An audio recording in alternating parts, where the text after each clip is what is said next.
হজরত ওয়াইস করণী রহমতুল্লাহ আলাহির যখন 9 বছর বয়স হলো তখন তার বাবা পরলোক গমন করলেন। তাই বিধবা মাকে দেখাশোনা করার জন্য বাধ্য হয়ে তিনি তার বাবার কাপড়ের দোকানে ব্যবসার হাল ধরেন। ব্যবসা করে যা উপার্জন করতেন তাই দিয়ে মা ছেলের জীবন একরকম কেটেই যাচ্ছিল। কিন্তু আল্লাহর ইচ্ছা বোঝা কঠিন।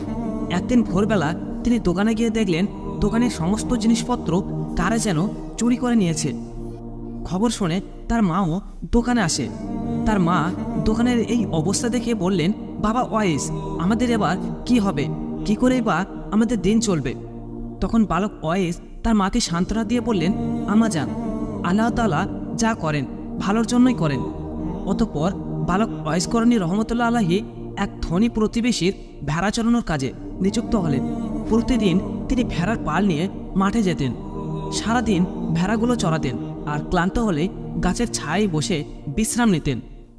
একদিন বালক ওয়াইস করণী রহমতুল্লাহ আলাহি ভেড়াগুলো মাঠের মধ্যে ছেড়ে দিয়ে পাশের একটি জঙ্গলে প্রবেশ করলেন। গভীর জঙ্গলের ভেতর দিয়ে তিনি যাচ্ছিলেন। যেতে যেতে তিনি হঠাৎ দেখতে পেলেন একজন দরবেশ সেখানে বসে ধ্যানে মগ্ন আছেন। তিনি দরবেশের কাছে গিয়ে দাঁড়ালেন।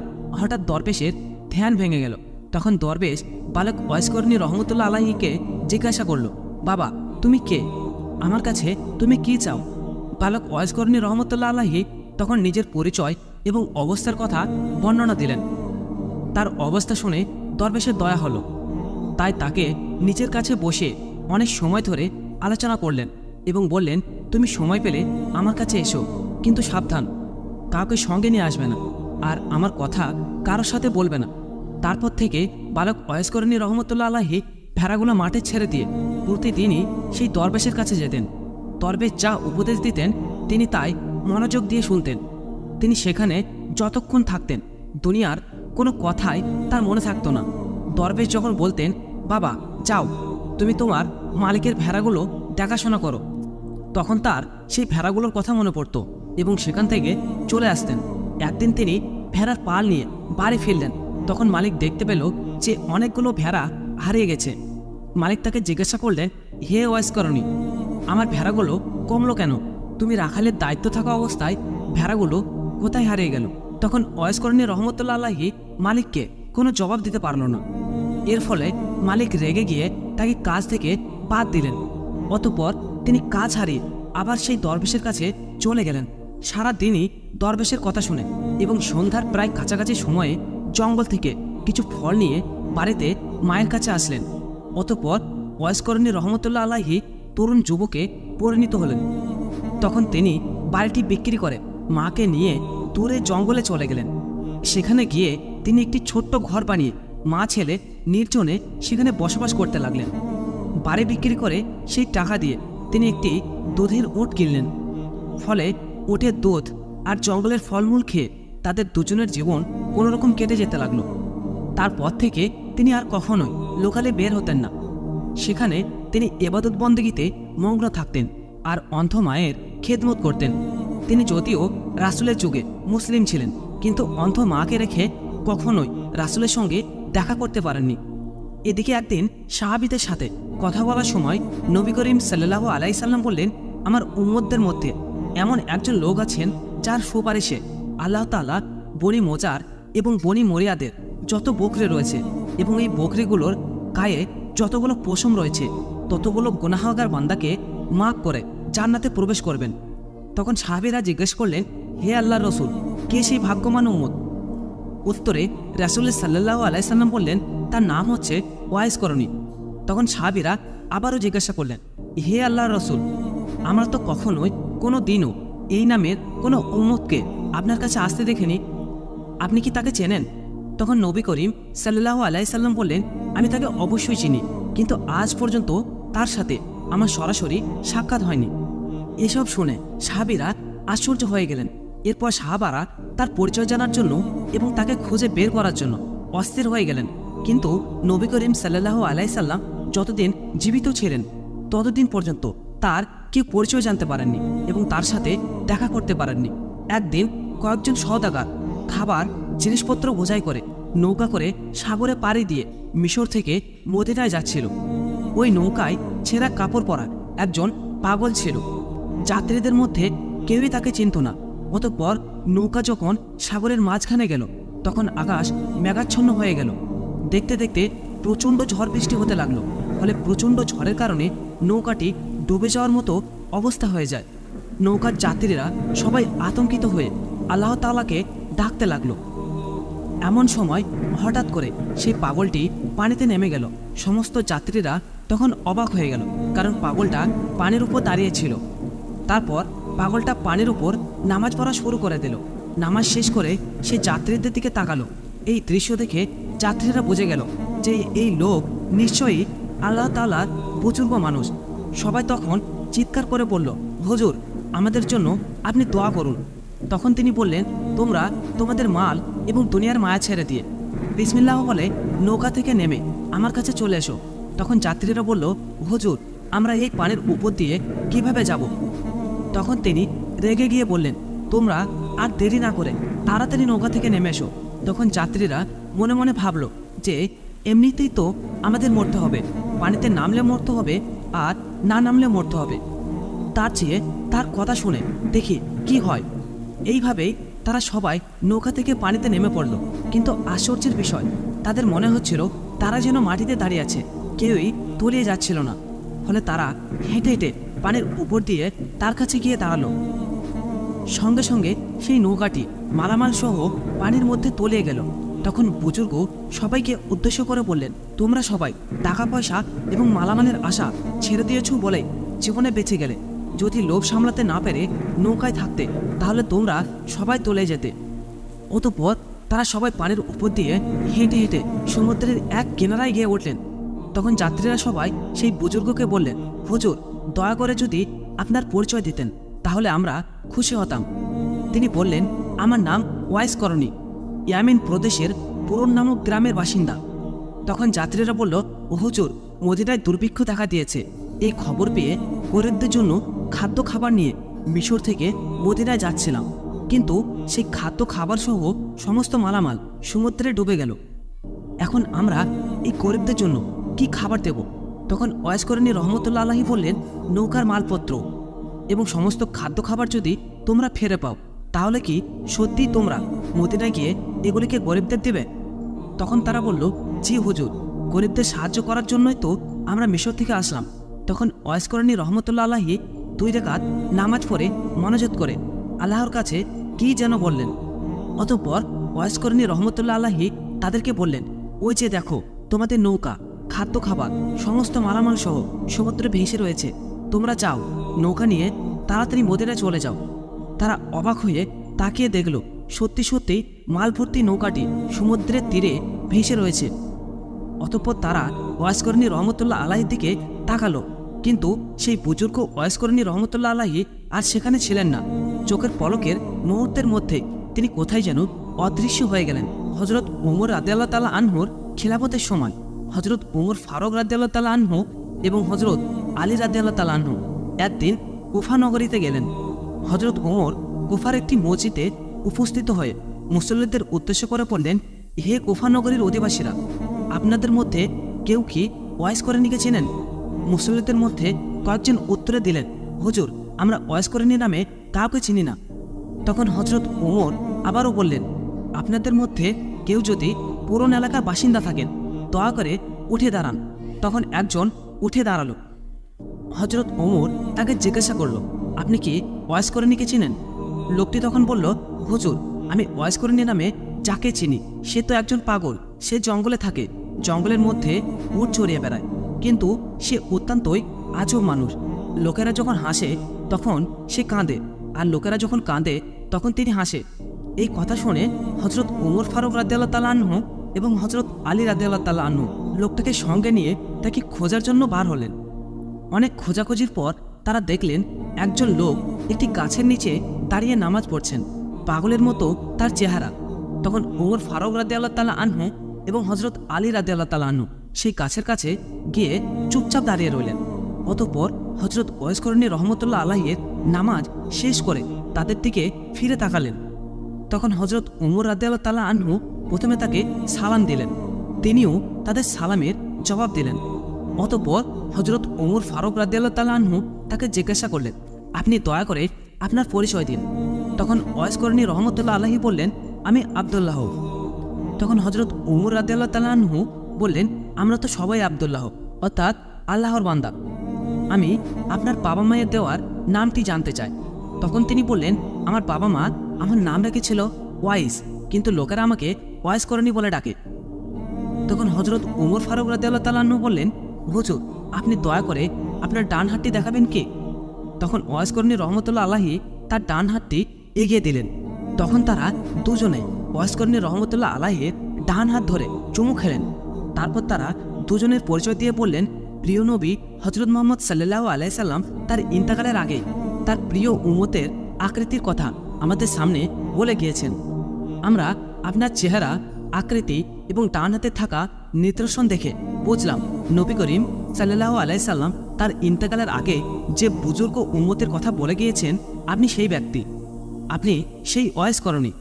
হ্যাঁ, প্রিয় হজরত মুহাম্মদ সাল্লাল্লাহু আলাইহি সাল্লাম স্বয়ং আপনাকে সালাম জানিয়েছেন এবং তার দেহের পবিত্র জুব্বা মুবারক আপনাকে দেওয়ার জন্য আদেশ করেছেন, আর বলে গিয়েছেন আপনি যেন তার উম্মতের জন্য দোয়া করেন।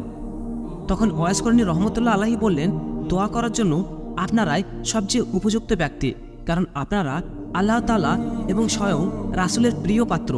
তখন হজরত উমর রাদিয়াল্লাহু তাআলা আনহু বললেন, আমরা তো নবী করিম সাল্লাল্লাহু আলাইহি সাল্লামের উম্মতদের জন্য দোয়া করেই থাকি, তবুও আপনি নবী করিম সাল্লাল্লাহু আলাইহি সাল্লামের অনুরোধ রক্ষা করুন। তখন ওয়াইস করণী বললেন, হে খলিফা ওমর, আপনি হয়তো ভুল করছেন। আল্লাহর রসুল সাল্লাল্লাহু আলাইহি সাল্লাম হয়তো অন্য কোনো ওয়াইস করণীর কথা বলেছেন, কারণ রসুলের সাথে আমার কোনো দিনও সাক্ষাৎ হয়নি। এমনকি তার পবিত্র দেহের জুব্বা মুবারক মর্যাদা রক্ষা করার আমার কোনো যোগ্যতাই নেই। তখন হজরত উমর রাদিয়াল্লাহু তাআলা আনহু বললেন, না হুজুর, আমি একটুও ভুল করিনি। যে নিদর্শনের কথা তিনি বলে গিয়েছেন তার প্রত্যেকটি আপনার মধ্যে আমি দেখতে পেয়েছি। সুতরাং আমার মনে কথা বলতে বিন্দুমাত্র সন্দেহ নেই যে আপনাকে রাসূল সাল্লাল্লাহু আলাইহি সাল্লাম তার পবিত্র দেহের জুব্বা দান করতেই বলে গিয়েছেন। তখন ওয়াইস করণী রহমতুল্লাহ আলাহি বললেন, বেশ, তাহলে রাসূল সাল্লাল্লাহু আলাইহি সাল্লামের দেহের পবিত্র জুব্বা মুবারক আমাকে দিন, আমি জুব্বা পরিধান করে সমস্ত উম্মতের জন্য দোয়া করি। তখন হজরত উমর ফারুক রাদিয়াল্লাহু তাআলা আনহু ওয়াইস করণীর হাতে পবিত্র জুব্বা মুবারক তুলে দিলেন। তিনি জুব্বাটি নিয়ে সামান্য একটি দূরে গেলেন, অতঃপর সিজদায় গিয়ে কান্না করে আল্লাহর দরবারে দোয়া করতে লাগলেন, হে করুণাময় আল্লাহ, হে দয়াময় প্রভু, আমার প্রিয় রাসূল মুহাম্মদ সাল্লাল্লাহু আলাইহি সাল্লামের তার দেহের পবিত্র জুব্বা আমাকে দান করে গিয়েছেন। যতক্ষণ আপনি প্রিয় নবী হজরত মুহাম্মদ সাল্লাল্লাহু আলাইহি সাল্লামের সমস্ত উম্মতের গুনাহ মাফ না করবেন, ততক্ষণ পর্যন্ত আমি এই জুব্বা গায়ে পরব না, কারণ তিনি তার উম্মতকে আমার জিম্মায় রেখে দুনিয়া থেকে বিদায় নিয়েছেন।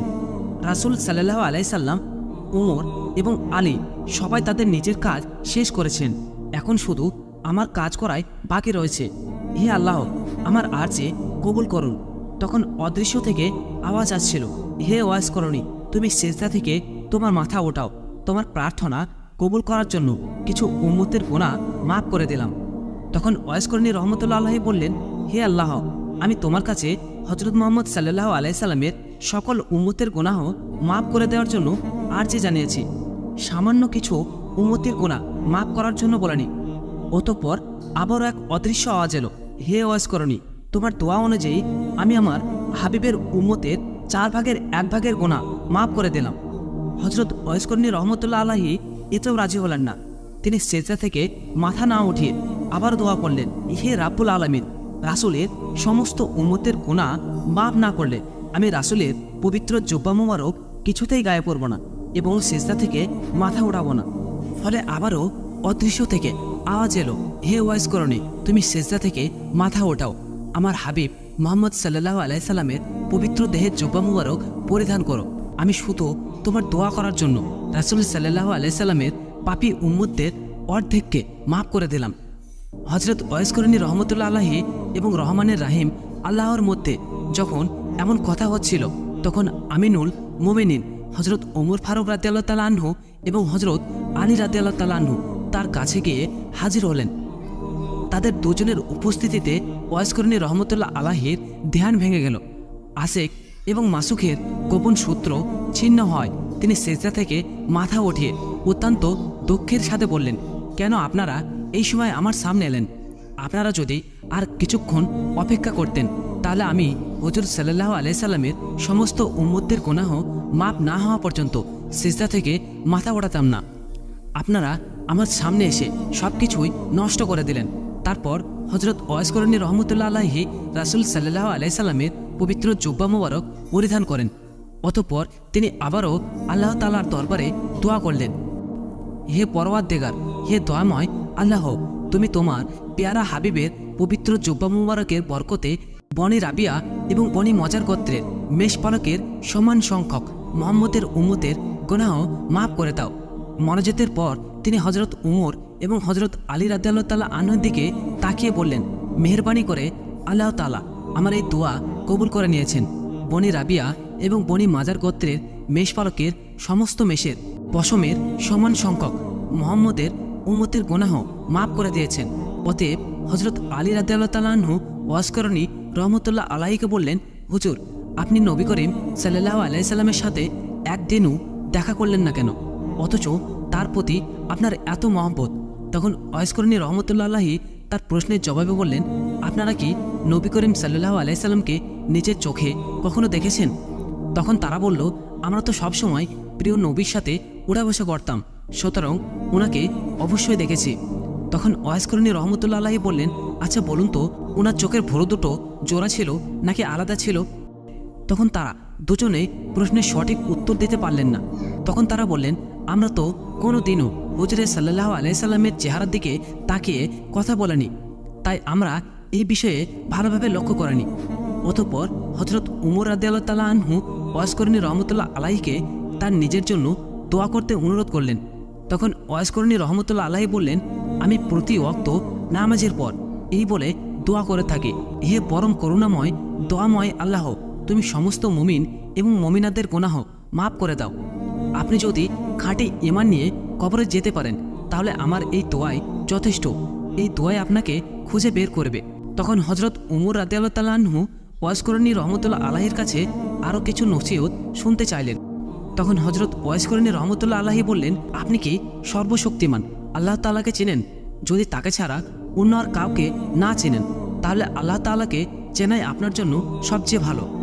অতঃপর তিনি হজরত উমর রাদিয়াল্লাহু তাআলাকে জিজ্ঞাসা করলেন, আল্লাহ তাআলা কি আপনার সম্বন্ধে জানেন? তখন হজরত উমর রাদিয়াল্লাহু তাআলা আনহু বললেন, তিনি আলিমুল গায়েব, নিশ্চয় আমার সম্বন্ধে সব কিছুই জানেন। তখন হজরত ওয়াইস করণী রহমতুল্লাহ আলাইহি বললেন, তিনি ছাড়া আর কেউ যদি আপনাকে না জানে না চিনে তাহলে সেটাই আপনার জন্য ভালো। অতঃপর হজরত উমর রাদিয়াল্লাহু তাআলা আনহু হজরত ওয়াইস করণী রহমতুল্লাহ আলাইহিকে কিছু নাজারানা দিতে চাইলেন। তখন হজরত ওয়াইস করণী রহমতুল্লাহ আলাইহি তার নিজের পকেট থেকে দুটি দিরহাম বের করে বললেন, উট চড়িয়ে এই দিরহাম দুটো পেয়েছিলাম, আপনি কি আমাকে এই নিশ্চয়তা দিতে পারবেন যেগুলো খরচ না করা পর্যন্ত আমি এই দুনিয়ায় বেঁচে থাকব? যদি পারেন তাহলে আমাকে নাজারানা দিন। আমি নিজেও কিন্তু বিশ্বাস করতে পারছি না যে এই দিরহাম দুটি খরচ করতে আমি পারবো কি না, হয়তোবা তার আগেই এই দুনিয়া ছেড়ে আমাকে চলে যেতে হবে। অতঃপর কিছুক্ষণ চুপ থাকার পর হজরত ওয়াইস করণী রহমতুল্লাহ আলাইহি তাদেরকে বললেন, আপনারা দুজন অনেক কষ্ট করে আমার সাথে দেখা করতে এসেছেন, দেখা তো হয়ে গেল, এবার আপনারা ফিরে যান। কিয়ামত খুবই নিকটবর্তী, সেদিন আবারও আপনাদের সাথে দেখা হবে। অতঃপর হজরত ওয়াইস করণী রহমতুল্লাহ আলাইহি তাদের থেকে মুখ ফিরিয়ে নিলেন এবং আল্লাহ তাআলার ইবাদত বন্দেগীতে মগ্ন হলেন। হজরত উমর এবং হজরত আলী রাদিয়াল্লাহু তাআলা আনহু তখন বুঝতে পারলেন যে তার সাথে আর কথা বলার সুযোগ হবে না, সুতরাং তারা সেখান থেকে চলে এলেন। অতঃপর দীর্ঘদিন অতিবাহিত হওয়ার পর ওয়াইস করণী রহমতুল্লাহ আলাইহি নবী করিম সাল্লাল্লাহু আলাইহি সাল্লামের পবিত্র রওজা মুবারক জিয়ারত করার জন্য মদিনা শরীফে আসেন। মদিনায় সাহাবাগণ তখন ওয়াইস করণী রহমতুল্লাহ আলাইহিকে জিজ্ঞাসা করলেন, আপনি প্রিয় নবী হজরত মুহাম্মদ সাল্লাল্লাহু আলাইহি সাল্লামের পবিত্র রওজা মুবারকে জিয়ারত করার জন্য এসেছেন, কিন্তু তিনি বেঁচে থাকতে তো একবারও আপনি দেখা করার জন্য আসেননি, এর কারণ কি? তাদের জবাবে হজরত ওয়াইস করণী রহমতুল্লাহ আলাইহি বললেন, আমার বৃদ্ধা অচল অন্ধ মাকে ছেড়ে ইচ্ছা থাকা সত্ত্বেও আমি আসতে পারিনি। তখন সাহাবারা বলল, আমাদের সবার পিতামাতা ছিলেন, কিন্তু আমরা তো আমাদের পিতামাতার চেয়েও নবী করিম সাল্লাল্লাহু আলাইহি সাল্লামকে মন প্রাণ দিয়ে বেশি ভালোবাসতাম।